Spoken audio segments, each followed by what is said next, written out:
What if I tell you कि India में एक ऐसी बाइक है जो अपने एग्जॉस्ट से चिल्लाती ही नहीं है, ना वो अटेंशन चाहती है, ना ही उसके अंदर ऐसे कोई फ्लैशी ग्राफिक्स है जो आप देख के दो बार सोचोगे कि ये कौन सी बाइक है।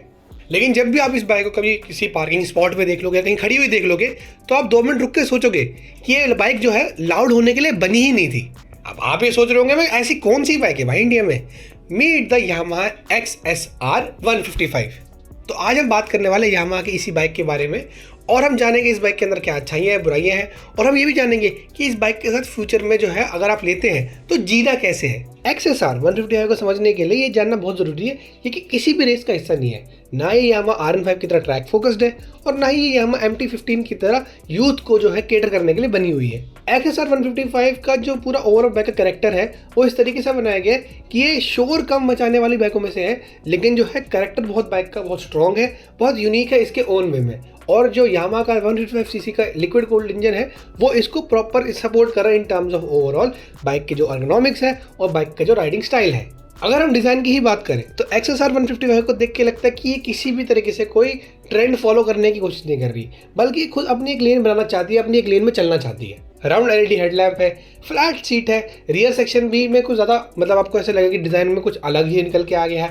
टैंक भी बहुत मिनिमल सा है, बहुत सिंपल सा है, मतलब कुछ ऐसा out of the box Yamaha ने इस बाइक में किया ही नहीं है कि आप ये सोचोगे कि अरे यार ये बाइक तो मतलब बिल्कुल जो लुक्स वाइज है कुछ नया ही बना दिया यामाहा ने। ये बाइक जो है रेट्रो होने की एक्टिंग बिल्कुल नहीं करती और मॉडर्न बाइक्स की तरह किसी प्रेशर में नहीं है कि मुझे लोगों को इम्प्रेस करना है। ये बहुत सिंपल है, बैलेंस्ड है और थॉटफुल है। जब ये बाइक रोड पर चलती है तो फ्लैशी बिल्कुल नहीं लगती, लेकिन कई बार जब इस बाइक को लोग दिखते हैं तो ये सवाल पूछ लेते हैं कि भाई यामाहा ने ऐसी कौन सी बाइक निकाल दी, और मुझे लगता है ये इस बाइक का सबसे बड़ा कॉम्प्लीमेंट है। और शायद इसीलिए यामाहा XSR 155 जो है स्पेसिफिक ऑडियंस को ही केटर करती है।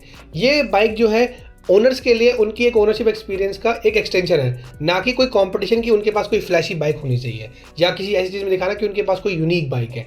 अर्ली मॉर्निंग राइड्स हो, दोस्तों के साथ कैफे जाना हो, घाट्स रोड पे जाना हो या सिटी के अंदर ट्रैफिक में घुसना हो, ये बाइक हर जगह आपको नेचुरली फिट कर देगी और आपको कहीं से भी ऐसा लेफ्ट आउट नहीं फील होगा इसके ओवरऑल अर्गोनॉमिक्स के साथ, ओवरऑल जो इसका पूरा डिज़ाइन सेटअप है उसके साथ। ये बाइक आपको पोस्ट करने के लिए बिल्कुल नहीं बोलती है।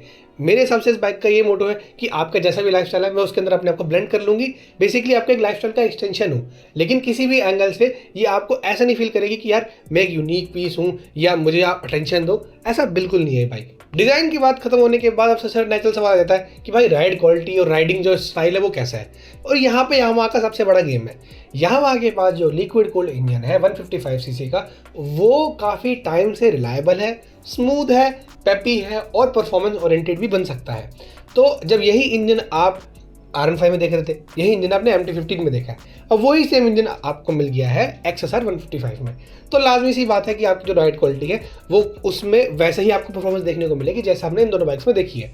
बस यहाँ पे फ़र्क क्या आ जाता है, आपकी जो ओवरऑल राइडिंग का अर्गोनॉमिक्स है, जो सीट है वो थोड़ी और एनहांस हो जाती है। मतलब it's more like a riding comfortable bike as compare to MT15 और RN5। पावर फिगर्स तो आप लोगों को पता ही होगा, 18 PS की पावर है और 14 Nm का टॉर्क है।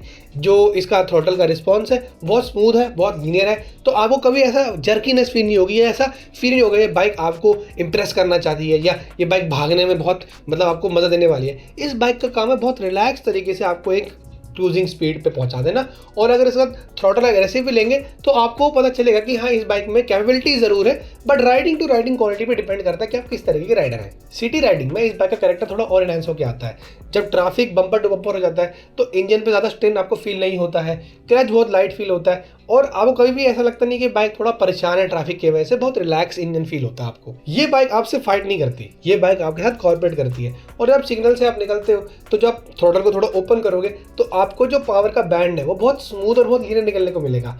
ना ज़्यादा कोई ड्रामा, ना ज़्यादा कोई झिक झिक, आराम से बाइक चलेगी और आपको चलाने में धीरे धीरे जो है मज़ा भी आएगा। और यही जो स्मूथनेस है ना, ये लॉन्ग टर्म ओनरशिप में बहुत काम आती है, क्योंकि जब आप टेस्ट ड्राइव करते हैं ना किसी बाइक का, तो टेस्ट ड्राइव में कोई बाइक से आप इंप्रेस होगे वो अलग बात है, लेकिन कौन सी ऐसी बाइक है जो आप चलाते वक्त जितना भी आप कुछ चलाओगे वो आपको उतना कम थकाती है, वो बहुत मैटर करता है लॉन्ग टर्म ओनरशिप में। और यामाहा XSR 155 उसी कैटेगरी की बाइक है कि आप उसको जितना चलाओगे आपको उतना ही कम ऐसा लगेगा कि बाइक मुझे थका रही है, और वही सेम चीज़ आज की डेट में ढूंढना थोड़ा मुश्किल है बाइक्स में।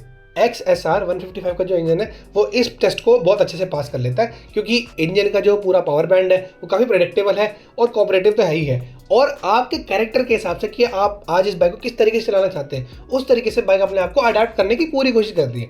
जिस दिन आपका मन हो आप उसको अग्रेसिव चलाना चाहते हैं तो ये बाइक आपको अग्रेसिव चलाने में भी उतनी हेल्प करेगी। जिस दिन आपको लगता है कि आज मैं थोड़ा रिलैक्स होकर चलाना चाहता हूँ, उस दिन बाइक आपको उसी तरीके से पावर डिलीवर करेगी। तो आपके मन में वो जो डाउट है कि यार ये पावर कैसे निकलेगी, कहीं ज़्यादा टॉप पे तो नहीं है, ज़्यादा लीनियर तो नहीं, ऐसा कुछ नहीं है। ये बाइक अडेप्टिव होने में जो आपके राइडिंग पोस्चर, राइडिंग स्टाइल है, उसमें ये बाइक बहुत सक्षम है। अब यहीं पे एक नेचुरल कंपैरिजन आ जाता है, क्योंकि यामा के पास 155 सीसी की जो लाइनअप है इनकी, जिसमें 155 सीसी में RM5 और MT है और ये भी आ चुकी है, और 150 सीसी में आपके पास FZ थी।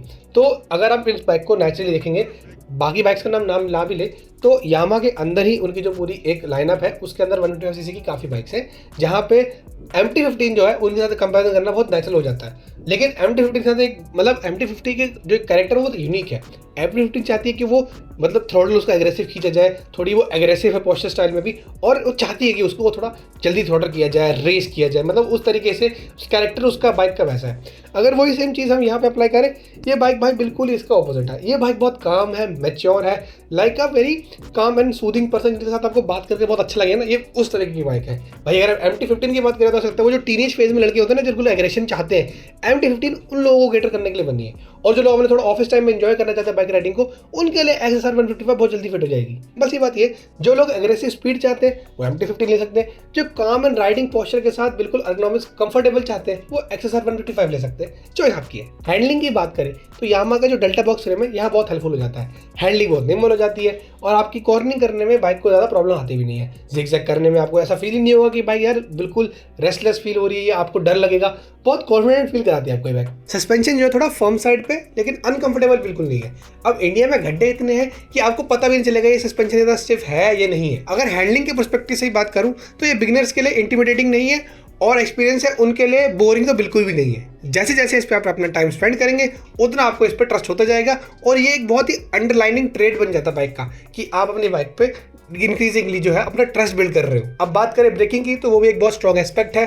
डुअल चैनल ABS मिल जाता है, फ्रंट और रेयर में डिस्क है, तो आपकी जो ब्रेकिंग का बाइट है वो भी थोड़ा एग्रेसिव रहेगा, और जो चलाने में आपको कॉन्फिडेंस चाहिए ब्रेकिंग के करते वक्त वो भी आपको यूनिक मिलेगा और बहुत ही सूदिंग मिलेगा, जिसपे आपका जो कॉन्फिडेंस है वो और बिल्ड होने वाला है। कंफर्ट की बात करें तो बाइक की जो सीट है वो बिल्कुल फ्लैट है, तो इसके साथ आप जो है चलाने में आपको कभी ऐसा फील होना ही नहीं वाला कि आप थकने वाले हो। इस बाइक के साथ आप 15 मिनट से लेकर 3 घंटे भी राइड कर लोगे, आपको डिफरेंस पता ही नहीं चलेगा, क्योंकि बाइक के जो ऑर्गेनोमिक्स है वो थोड़ा अपराइट है नेचुरली, और हैंडल बार से जो आपका कमर का जो पूरा एक गैप होता है वो काफ़ी सूदिंग है। आपको ऐसा लगेगा ही नहीं कि यार मेरे को कमर में दर्द हो रहा है या मेरे को थोड़ा अंडर साइड सपोर्ट कम मिल रहा है। सब आपको बहुत ऐसा लगेगा कि यार मेरी ये बाइक जो है बिल्कुल मेरे लिए ही बनी है। और माइलेज भी यहाँ पे सेंस बनाती है। यामाहा का आपको पता ही है RM5 और MT-15 में जो इंजन मिलता है, अगर आप इसी इंजन को एग्रेसिव चलाओगे तो 35-40 की माइलेज मिल जाएगी। अगर आप थोड़ा अच्छी तरीके से, थोड़ा काम तरीके से चलाओगे तो आप 50 तक भी इस बाइक के साथ टच कर सकते हो। तो इंजन वही है, बाइक का खाली जो ओवरऑल बॉडी है, ओवरऑल पोस्चर है, ओवरऑल जो कंफर्ट है वो थोड़ा चेंज हुआ। अब बात करते हैं प्राइसिंग की, क्योंकि XSR 155 की जो प्राइसिंग ऑन पेपर देखोगे थोड़ी hefty है। ऑब्वियसली यामाहा का ब्रांड है तो ऑब्वियसली प्राइस थोड़ी एक्सपेंसिव जानी थी। इसी प्राइस में आपको जो है कोई TFT स्क्रीन नहीं मिल रही है, कोई राइडिंग मोड्स नहीं मिल रहे हैं, और ना ही आपको कोई ऐसे फ्लैशी इलेक्ट्रॉनिक्स मिल रहे हैं। तो अगर लॉजिकली बोलूँ मैं, अगर आप स्पेक ओरिएंटेड बाइक ढूंढ रहे हैं जहाँ पे फीचर्स आपको बहुत ज़्यादा चाहिए, तो ऑब्वियसली आपके पास मार्केट में ऑप्शन जैसे अपाचे है, आपके पास रॉनिन है, आपके पास हॉर्नेट है, वहाँ पे आप जा सकते हैं। लेकिन अगर आप ऐसी बाइक ढूंढ रहे हैं जो रिफाइंड रहे, फाइन ट्यून रहे, चलाने में बहुत कंफर्टेबल रहे, और आप उस बाइक के साथ लंबा अपना मतलब एक ओनरशिप एक्सपीरियंस चाहते हैं कि मैं इस बाइक को लंबा चलाऊं, और आप उस बाइक से रिलायबल होना चाहते हैं कि ये बाइक मेरे को रिलायबल करे और धीरे धीरे जितना मैं चलाऊं नहीं मेरे को थकाए और मेरा ट्रस्ट मेंटेन करे, तो obviously XSR 155 is always a better choice. क्योंकि यामाहा की प्रूवन रिलायबिलिटी है, प्रूवन ट्रैक रिकॉर्ड है, जहाँ पे यामाहा ने काफ़ी कस्टमर्स को रिलायबिलिटी के तौर पर मुझे लगता है धोखा नहीं दिया है। तो XSR 155 को मैं थोड़ा सा इमोशनल परचेज ज़्यादा बोलूँगा, लॉजिकल कम, क्योंकि अगर आप स्पेक ओरिएंटेड पर्सन हो जो कि आज के इंडिया की यूथ हो चुकी है, तो ऑब्वियसली ये बाइक आपके लिए नहीं बनी है। ये बाइक बनी आपके साथ एक कनेक्शन फॉर्म करने के लिए, और इंडिया में जो ऐसी ऑडियंस है जो बाइक के साथ कनेक्शन बनाना चाहती है वो बहुत लिमिटेड है, लेकिन अपनी बाइक के साथ लॉयल जरूर है। तो अगर फाइनल वर्डिक्ट की बात करें तो क्या यामाहा XSR 155 जो है एक ओवर प्राइस्ड है? शायद उन लोगों के लिए जो फीचर ओरिएंटेड है। क्या ये सबके लिए? जवाब है बिल्कुल नहीं। लेकिन क्या ये उन लोगों के लिए है जो एक कनेक्शन बनाना चाहते हैं? बिल्कुल हाँ, क्योंकि ये बाइक का कैरेक्टर ही है कि वो सोल जो एक होता है ना, बाइक का सोल ओनर के साथ कनेक्शन होता है, ये उस कनेक्शन को बनाने में जो है ज़्यादा फोकस रहेगी। इसका कैरेक्टर उस तरीके से बनाया गया है कि बाइक जो है आपको डेली राइड्स में मतलब परेशान ना करे और डेली राइड्स में आपको बहुत चलाने में मज़ा आए, उस तरीके की बाइक है ये बाइक आपसे अटेंशन नहीं मांगती, ये बाइक आपसे अपनी अंडरस्टैंडिंग मांगती है कि मुझे आप समझो और उसके बाद देखो मैं वो कैसे कैसे अच्छे अच्छे रास्ते पर ले जाऊंगी। तो यामाहा XSR 155 उस कैटेगरी की बाइक है जो आपको डेली इंप्रेस नहीं करती, लेकिन जब भी बाइक को चलाओगे तो आपको डेली एक अच्छा बेटर राइड क्वालिटी देने में जो है उस चीज़ में आपको ये पूरी गारंटी देती है। तो अब आप सवाल आपके ऊपर है ये कि क्या आप बेटर राइड क्वालिटी ढूंढना चाहते हो या बेटर फीचर ओरिएंटेड बाइक ढूंढना चाहते हो। बाकी अगर ऐसी और वीडियो देखना चाहते हैं तो प्लीज़ हमारे चैनल को सब्सक्राइब करें, और अगर स्क्रीन के इस तरफ देख पा रहे होंगे तो आपको दिख रहा होगा पल्सर N160 का रिव्यू मेरी तरफ से, आप चाहे तो उसे भी देख सकते हैं। बाकी मिलते हैं आपसे अगली वीडियो में, तब तक के लिए पीस।